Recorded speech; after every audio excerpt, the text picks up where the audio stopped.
folks, welcome to another episode of Counsellor Convos. I'm Sheila McMahon. I'm a registered mental health counsellor and I'm delighted to be joined with Karl Grace here today. So Karl, please feel free to introduce yourself to our listeners. Hi, my name is Karl Grace. I'm a chartered architectural technologist. I'm a fellow member of the Chartered Institute of Architectural Technologists and a past president of the Institute. Fantastic stuff, Karl. I've known Karl for many years, haven't we, Karl? Yes, yeah. Yeah, fantastic. So, and you've always had an interest in mental health. You've been a great supporter of the work that I do. So it really is a pleasure to have you on here today. While the spark of all these podcasts was a statistic that workers in the construction industry are 4 times more likely to die by suicide than any other industry. I wonder what you think about that statistic, Karl.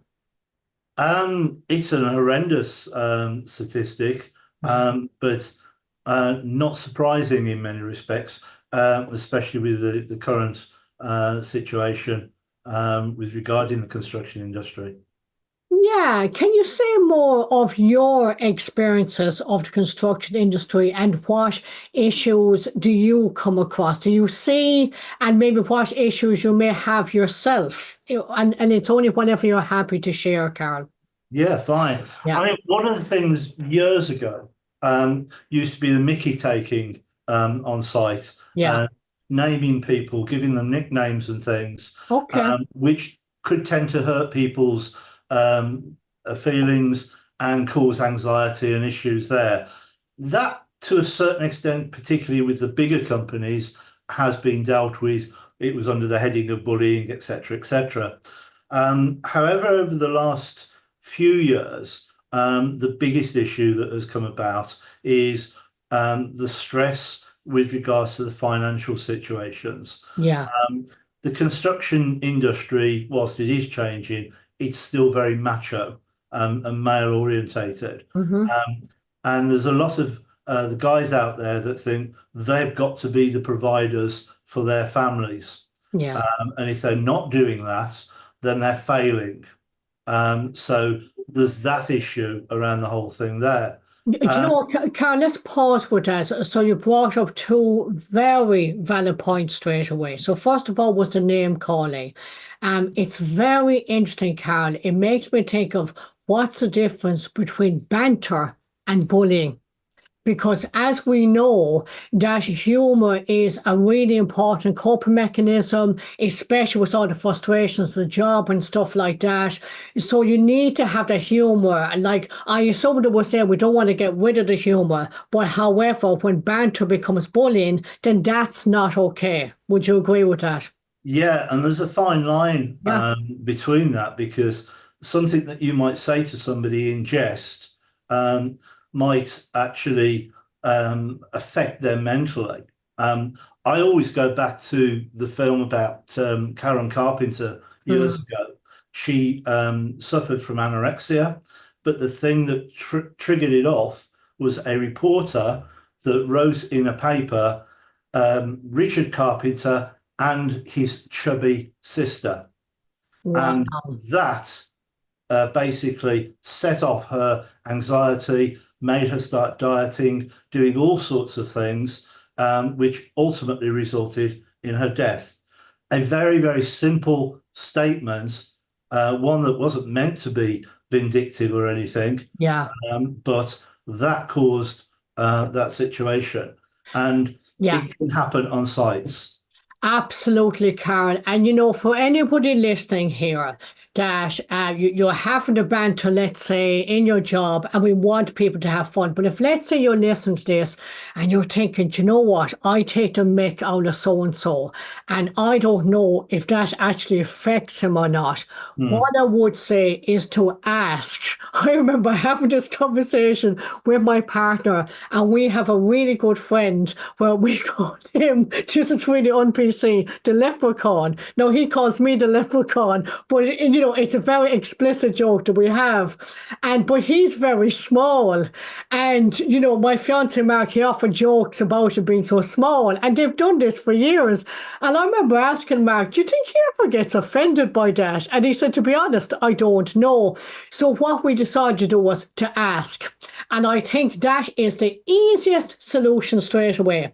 If you're having to banter at work and you're thinking, I'm not sure how they're taking this, ask them, say, look, mate, I'm just wondering, I know we're always joking about you being small or dropping things, whatever it is. I just want to check in. Are you okay with that? Because if you're not, please tell me. And then you're asking, and you can kind of judge by the response, actually. What do you think of that idea?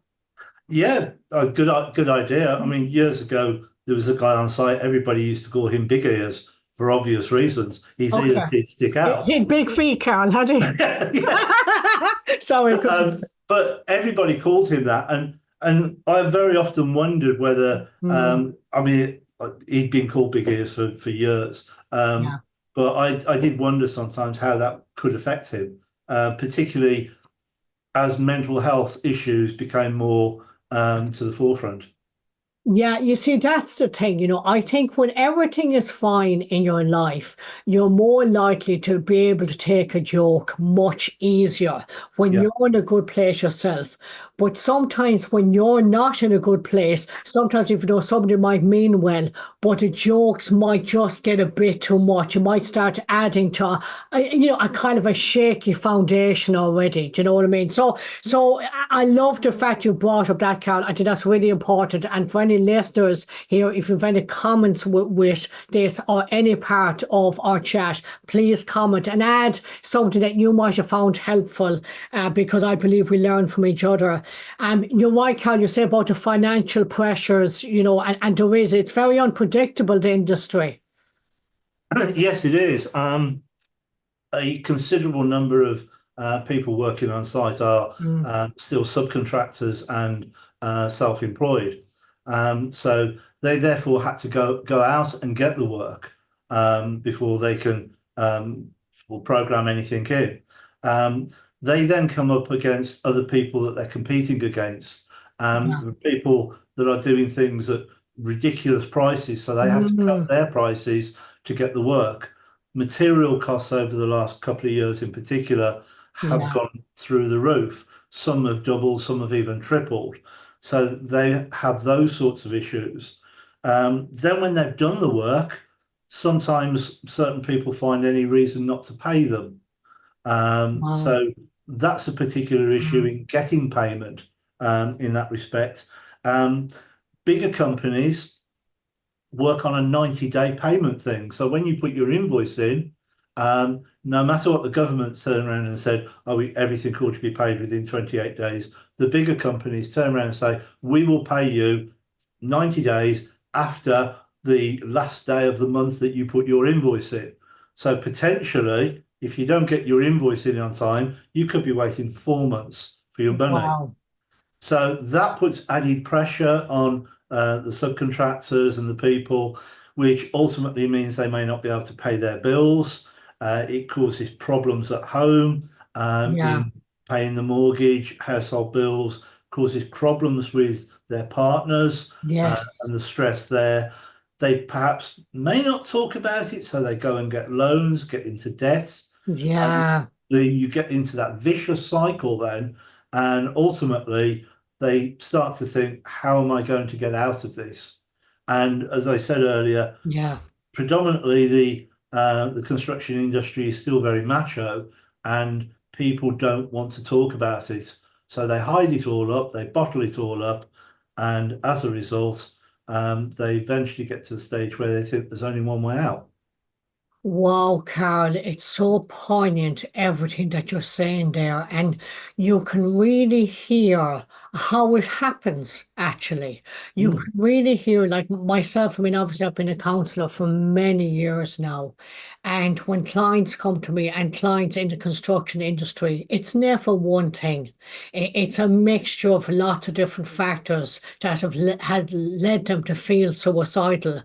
I want to go back on one point that you mentioned. I think it's really important. I think it's all important, Carl.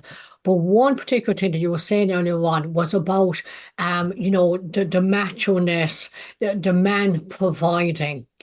And what I'm finding is that male identity is at a very difficult point at the moment, actually. Because years ago, whether you liked it or not, and I think most people probably liked it and worked with in a family, where the guy was the main provider, the woman had the kids and stuff like that, and that seemed to work mainly many years ago. And if that's what people want to do and it works for them, absolutely brilliant. Go back then to the finances that, we're in such a different world now where things cost so much more money that, that in most cases, the woman needs to work as well, or the same-sex marriage, the two people need to work. So this thing of the man's role being the sole provider, that's definitely changed. Now, in a way, sometimes that's a good thing because a lot of times women want to work themselves. They want more of an equal partnership financially and stuff like that. So it's interesting when we talk about pressure, when we talk about the macho-ness, when we talk about the male provider, things have had to change because financially, in most families, they can't afford to have just a guy or one guy providing. What do you think, Carl? Yeah, I mean, going back to my parents, Mm, my father took his on himself that as far as he was concerned, he was the provider, yeah, and my mother stayed at home, looked after the kids, looked after the house.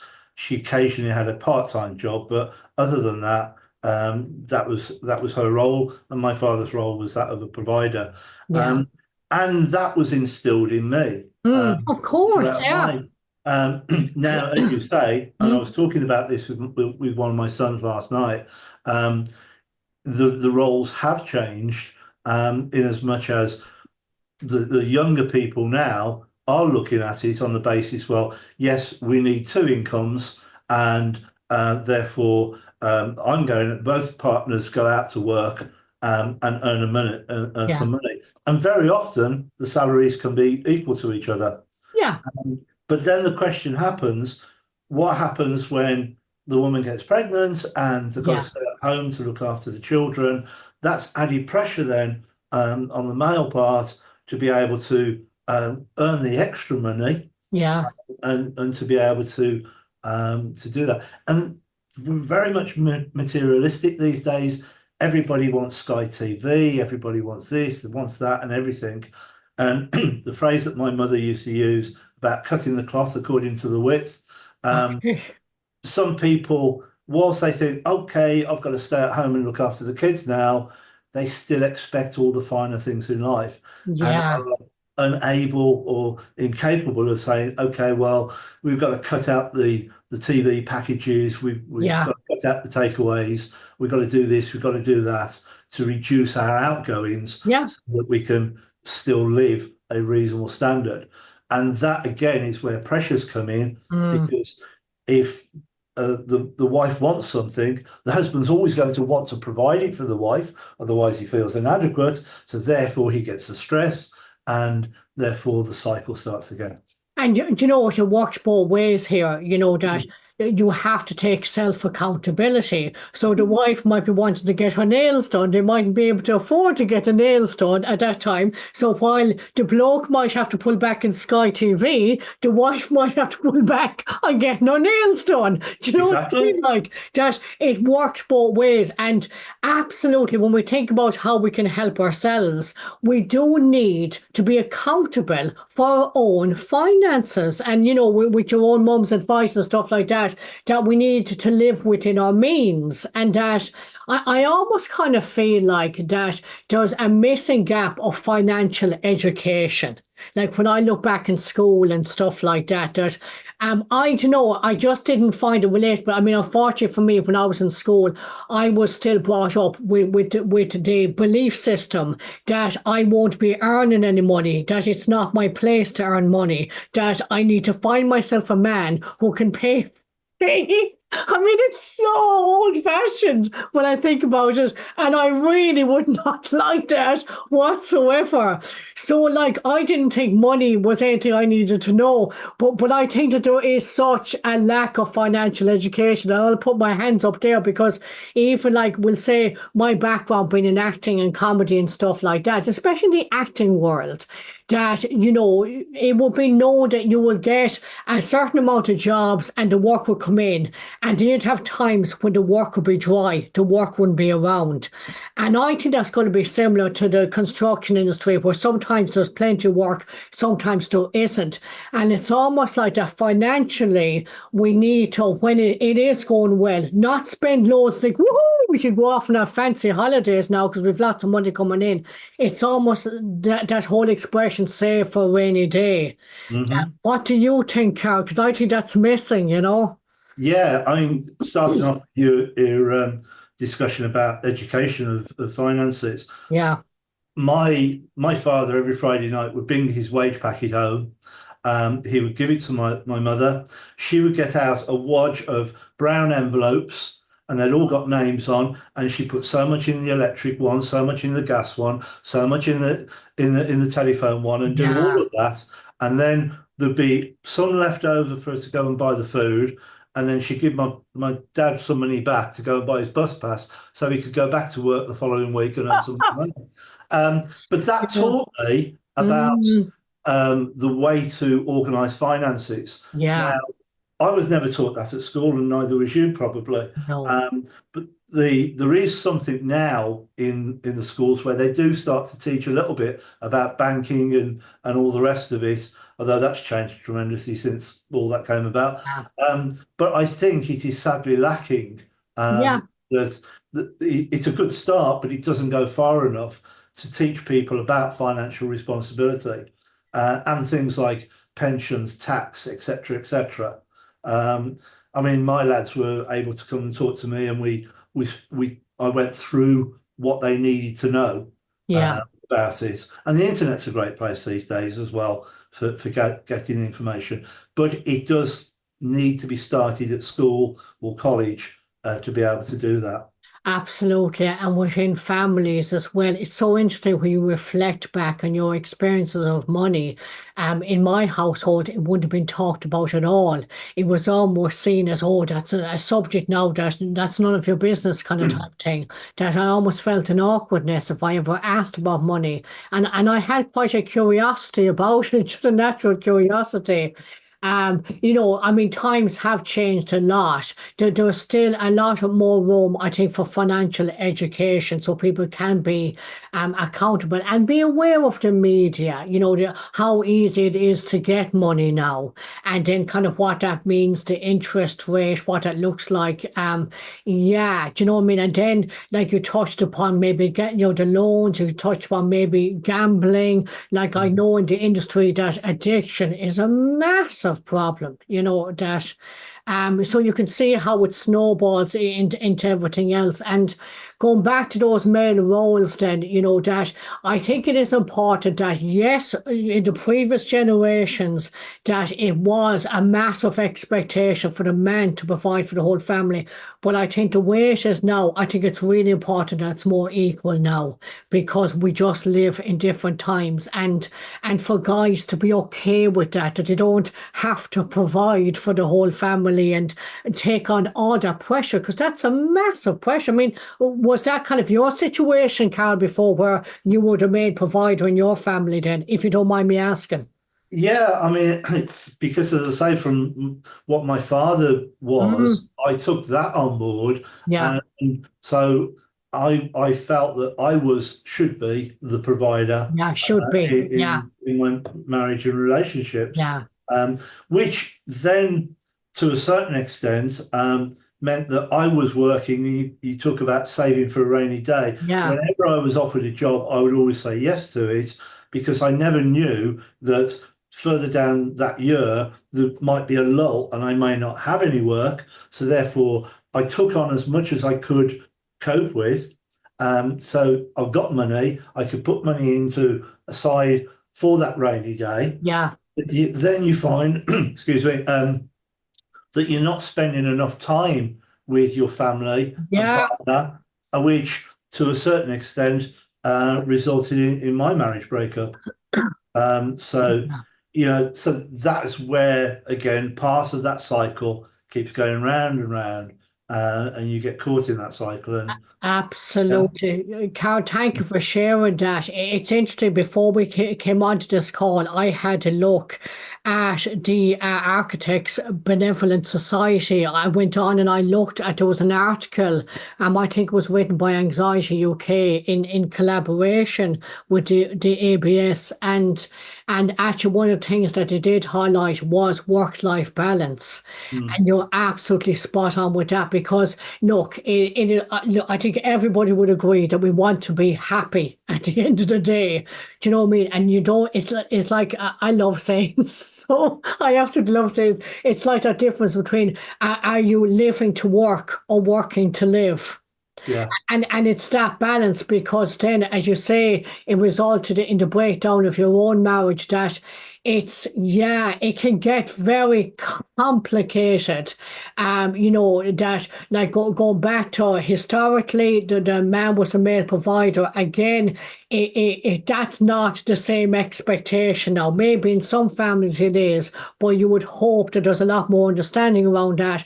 And you would hope that for the man, that he is able to accept that, and that that's okay. It doesn't mean that he's failed or he's weak, or that it needs to be an equal society now, because it's just too expensive. So you've got that going on. You're kind of struggling with old generation beliefs of, no, I need to be the male provider.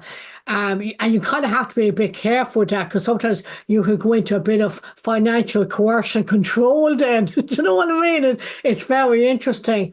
But yeah, go back then to the work-life balance. Wow, Carol, I think that's probably a common issue that people come across, especially if you're self-employed, if you're getting your own work. It's that balance, isn't it? it is. Yeah, Mm. and it's interesting that you say people have got to change. Okay. The scene behind me is part Yeah, of the Jurassic Coast, which beautiful. which is where a lot of dinosaurs' bones and skeletons have been found. Wow. Now, ask the question: why did the dinosaurs die out? Because they could not adapt. So Ah, therefore, we have got to adapt, yeah. otherwise we would die out. And Wow. with the situation, the macho man has got to adapt and accept he's got to share that responsibility. Yeah. Otherwise, he's going to wind up in the situation where suicide, he feels, is the only answer. Do you know what, Carl? You're absolutely spot on with that. Honestly, I go back to, again, male identity. Unfortunately, I was at a funeral yesterday by a guy that I know that died by suicide. And excuse me, on the outside, a lovely guy, and he was an absolutely lovely guy. He would make time for everybody, and he did so much. And it's interesting, like there was something you were touching on about the jobs, and saying yes to, you're saying yes to more or less everything, because you never know when there's going to be a rainy day. But then there's also an element of people pleasing behavior. And it was interesting, like at his funeral, hearing how much he did. And I know myself as a counsellor, if he was coming, obviously he couldn't have come to me anyway because I knew him. So there would have been a conflict of interest. But we would be exploring, how much do you do? And kind of like, I think one part in the eulogy, they were saying that he would hold the door open for 400 people. I can't remember, so don't quote me. 400 people, only for that one person to go, thank you. You kind of have to wonder, why is he opening the door for 400 people? Do you know what I mean? Like that sometimes and that's where the layering comes in counselling, where you look at the generational beliefs, where you look at the people pleasing behaviour. When we look at behaviours, you talk about the macho-ness, that there is an inbuilt behaviour, especially with men, that they feel like they have to be doing something to prove their worth. And the reality is it's okay to just be. It is our birthright as human beings, male, female, whatever, this, that, theirs, whatever, that we can just be, that we're enough just as we are, that we don't have to keep proving ourselves. But I think this comes into another factor, which leads to suicide as well. Yeah. And you mentioned when we first started talking about asking the person if they was offended about something, sharing things like that. And I Yeah, think a lot of the things, a lot of maybe suicides could be prevented if the macho guy would actually talk to his wife and say, look, you can't afford to go and get your nails done today yeah, because I haven't got that 30 yeah, quid, yeah, because I haven't been paid from so and so. And not talking to each other, that communication thing, is critical. yeah, And if I think you as a counsel can correct me if I'm wrong here, but I think if people talk about issues, yeah, then issues can be resolved.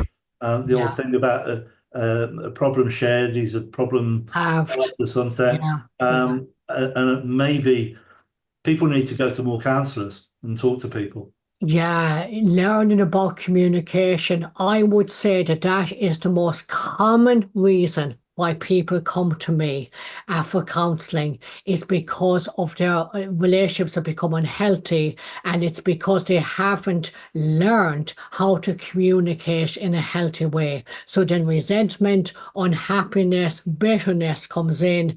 Whereas actually in an ideal world, especially if you enter a marriage, you'd be sit down talking about how do you want this to work? What feels fair for both of us? So that you don't go into automatic behaviors, going into just generation behaviors. The man does this, the woman does that, da da da. I know I'm stereotyping, but just for the sake of this conversation, that in an ideal world you would. It's like going to IKEA and buying a flat pack, for a table. You're okay now. We could argue here that some men would not look at the instructions because they know how to do it. No one's going to tell.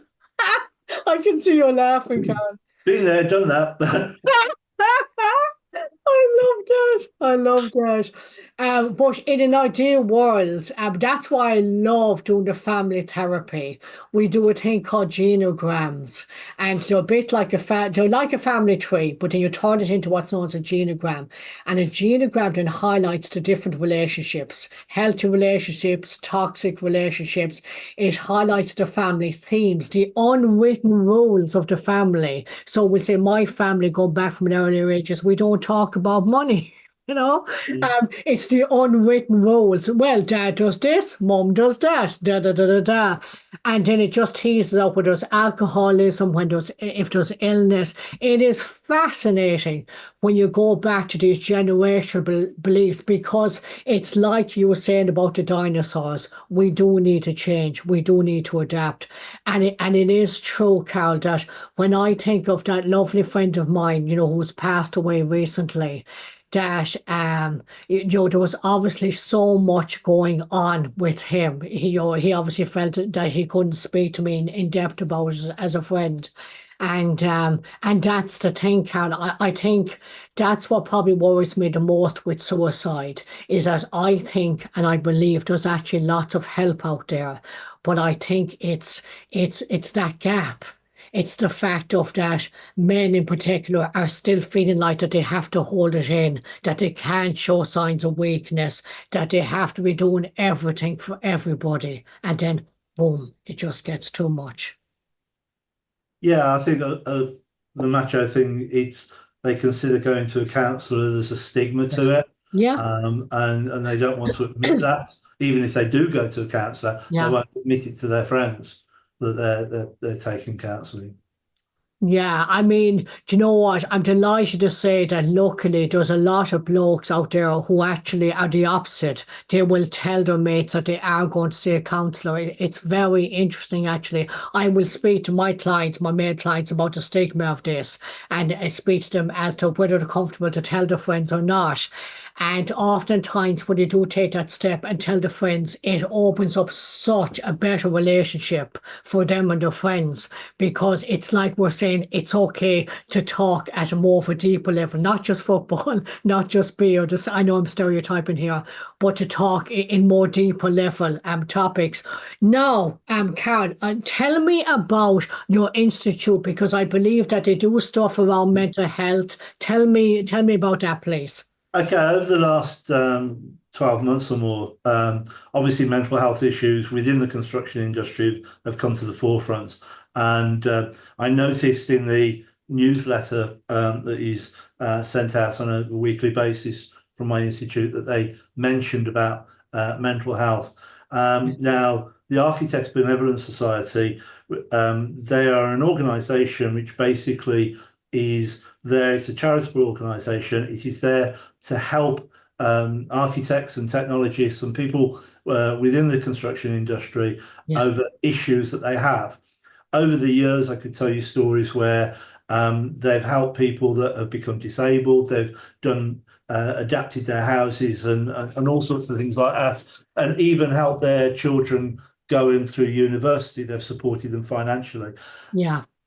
Over the last few years, they're still doing that, but there has been this emphasis on mental health issues. Yeah. And so they're now starting to do things in that respect and supporting people with mental health. I don't know all the details, but it wouldn't surprise me if they're not actually paying for members to go to counsellors to get help in that respect. Do you know what, doing Karl? courses. Karl, they are. I had to look at the website. I was so impressed.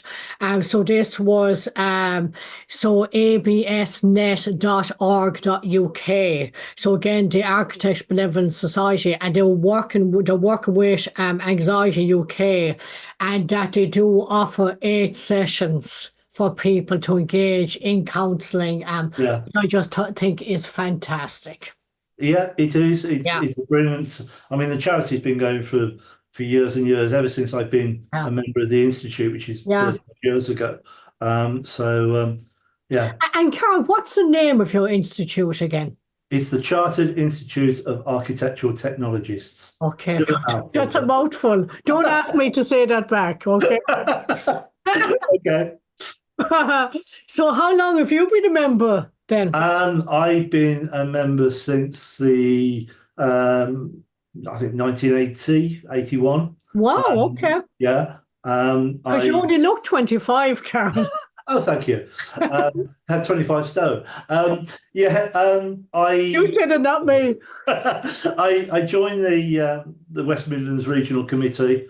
I was chairman for a couple of years, and then I was national counsellor for that committee, going to London to the head office. Wow. I became the honorary secretary. Yeah. I was honorary secretary for 13 years. Dealing with all sorts of issues, including the conduct committee. I then stepped down, and 12 months later, they dragged me back to be president-elect for 12 months, president for 2 years, and then past president for 1 year.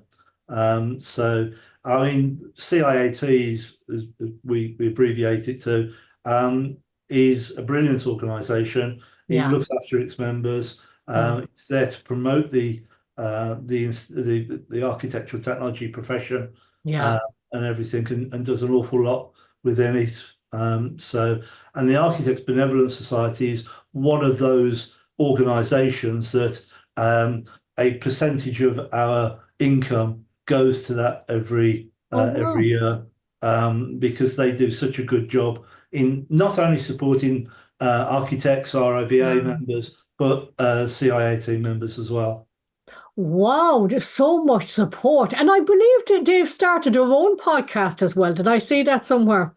Yes, it's something very new. I think literally in the last couple of weeks, and we've been invited to do a role reversal where I interview you on a podcast. So we'll have to talk about that. Absolutely, Carl. Just get the bleeper ready, okay? Okay. Okay, and let's not do it in the pub, you know. But of course, I'm more than happy to help there, Carl. So it's just spreading the word. It's talking about mental health from all different perspectives. So that'd be very interesting. Having you interview me then, Carl. It will be, yeah. Just remember, I know you. I've got stories. Oh, yes. No, I'm only joking, Carl. So, one of the things in the article, again, that article was really good on the website, the Architect Benevolent Society website. One of the things I mentioned was self-care. Now, look, I'm looking at this lovely background here. I feel relaxed looking at the picture in your background already, Carl. You said that's your favourite place to go on holiday. Did you say it's the Jurassic Coast? Yeah. For those of you who are fans of Broadchurch, you may recognise the cliffs. There's my parents many years ago, when I was 6, bought a caravan in the village called Burton Bradstock, which is literally a mile and a half away from the beach that you can see behind me. Wow. And I was going down there in the caravan for many years. My kids, the little dip that you see between the cliffs there, yes, that's a private beach to freshwater caravan park and camping park, where my lads have spent many, many years in the tent down there on holiday.